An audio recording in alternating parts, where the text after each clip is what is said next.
Honorable Justice Arijit Pasayat, the Vice Chairperson of the SIT and a former judge of the Supreme Court, our distinguished guest today, Mr. Murray Michael, Mr. Shaktikant Das, Dr. Katod, Shri Karnail Singh, former Director of the Enforcement of Director, ladies and gentlemen. Let me at the very outset congratulate the individuals and the branches of the Directorate which have been honoured today on the occasion of the Enforcement Day. Most investigative agencies have now established a good convention of celebrating one day in the year as their foundation day. I don't know whether there is any significance of 1st May in the context of I am told it was founded as a unit of the government on the 1st of May, and that is why this becomes the Enforcement Day. But almost every intelligence agency, every investigative agency has now started this healthy practice of having their own foundation day. The Enforcement Directorate over the years has also evolved as an organization. It started functioning when we had a huge inadequacy of foreign exchange. And therefore anybody found guilty of any exchange or currency related offences was guilty under the old law, which was a law under the then economic regime. And as the agency grew, its own functioning started adding teeth to that law. And therefore the deterrence of the law itself prevented many from committing the offence. But parallelly, there were other developments world over taking place. The nature of the offences and the ability of the offender to commit those offences was also changing. The ability to transmit money, to earn money out of crime, and to park those profits of crime anywhere in the world was becoming simpler. You did not have to physically carry the money. The flight of capital could take place and it could be flown through dozens and scores of countries literally within seconds and minutes. And by a process of layering, the movement of the money was to be concealed. And offenders relied on the secrecy of the whole process.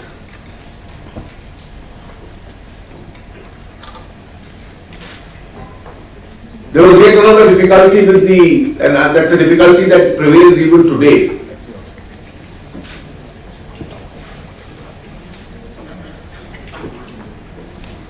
The authority of the investigative agency was territorial in character. Unless you are an Interpol and you have your own federal units elsewhere in the world through state agencies, your jurisdiction was coming to an end with the territorial boundaries of India. And the offenders thought that once they or the asset itself travelled across the boundaries, there would be difficulties. And I remember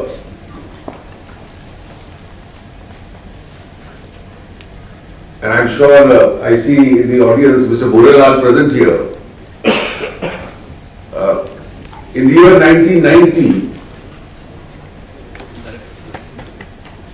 where both of us in then different capacities were together involved in some investigation, for the first time this whole idea of a formal statutory international cooperation was conceived of, and that's when the provisions of sending letter of decrees were introduced through an ordinance in the Code of Criminal Procedure.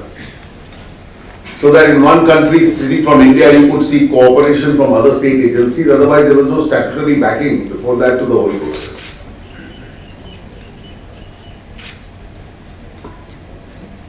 Technology also enables reasonable ease in the commission of the offence.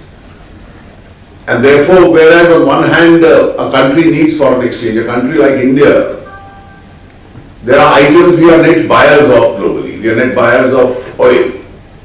We are net buyers of edible oil. We are net buyers of even pulses, electronic items. And therefore, these are essential items for which we do require a large amount of foreign exchange. We can't afford to deplete our resources, because if the resources itself go down, then the value of our currency itself weakens. And one of the reasons why, with a strengthening dollar in the last few months, it's only because our reserves have kept us in the game, that most other currencies in the world, whether it's Brazil or it's Russia or it's most of the European currencies, the euro, they've depleted substantially. To a large extent, the rupee is amongst the few currencies which have struggled to keep pace with the dollar, though there has been a slight depletion. For other currencies, we've appreciated. And one of the reasons is our ability to keep our foreign reserves in order, and our ability to have a deterrent in the system against an unlawful flight of that foreign currency. But then you have profits of crime, which are also world over. It's not only tax evasion money. That's one of the monies which is available. It could be monies arising out of terrorism, it could be profits arising out of narcotics, it could be profits arising out of gun running. It could be a result of what the Revenue Secretary said, trade-based offences, under-invoicing, over-invoicing in some cases. And it is therefore that you need a mechanism in order to investigate this. So our legislative regime has changed. The old law, which was becoming anachronic with the times, has been replaced. From a regulation law, you now have a management law. Since we have surplus, we can afford to spend. And therefore, there is a disincentive on people transacting through unlawful channels of currency. But then, you also need a law to prevent laundering offences. And our systems are broadly in place. The world today is moving in two different directions. Economic liberalism, globalization, interchangeability of currencies, surplus availability of currencies is a facility which is available. It's a facility available for lawful transactions.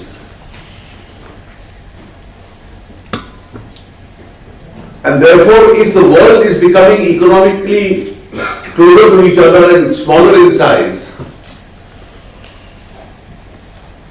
it's not willing to accept any unlawful violations of currency. And therefore, if we see the kind of trends which are moving globally, it's going to be a harder place for offenders in days to come. So from a regime where once people thought some 2 decades ago that if you cross the territorial boundary, either the asset crosses it or the individual crosses it, you are safe. The country can't hold you up for offense. So the G20 initiative on transmission, automatic transmission of information with regard to monetary transactions, and a large number of countries are taking active interest. India is foremost amongst them. And by 2017, the target is that all transactions would become transparent. Each country would go out of the way to cooperate with others. The Americans have particularly taken a strong initiative in their domestic law. They want every country to sign an arrangement with them with regard to the transmission of information, the law which is in acronym called FATCA. At a later stage, countries which sign that arrangement, interstate, will also have the arrangement. And therefore, both these arrangements, by 2017, are going to make it extremely risky for anybody to have unlawful assets or unlawful transactions of money. We in India have to prepare our people for it. The Supreme Court has appointed the SIT, which is keeping a close eye on the systems that we are setting up and on enhancing our abilities to investigate those cases.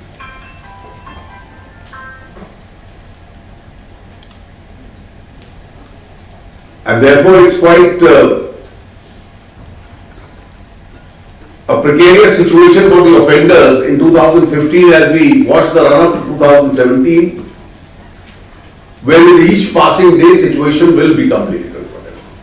It is for this reason that we have been taking, some at the instance of the SIT, some at our own initiative, steps to squeeze unlawful assets, unlawful money transactions or black money transactions within the country and outside the country.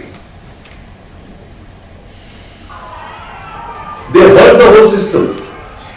If you have a parallel economy running, it operates outside your economic structure, it operates outside your taxation structure, it operates outside the GDP. And if this is included within the structured economy, our growth would be higher, our tax revenues would be higher, our ability to lower our tax rates would be higher. And therefore it's a larger public interest that not transacting in black money now becomes a way of life. It will probably make you sleep well and protect you from penal consequences. And therefore the trends today are liberal economies which allows you to grow and earn, more reasonable tax rates, and enabling economy. And therefore on one hand we bring down our corporate tax rates, we give more facilities to do business, we ease in the processes of doing business. All this should be an incentive to avoid the temptation of violating the law. And the global trends and also the domestic abilities at catching the offenders should be a deterrent so as to avoid the offences. In the last few months, our tax departments, the enforcement departments have been working round the clock, the officers have been working round the clock.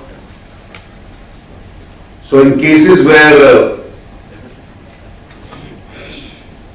facts have come, there is an international cooperation going on, more details with regard to individual offenders are coming in cases which were disclosed. Next week I intend to take up before Parliament the law with regard to taxation on undisclosed assets and incomes abroad.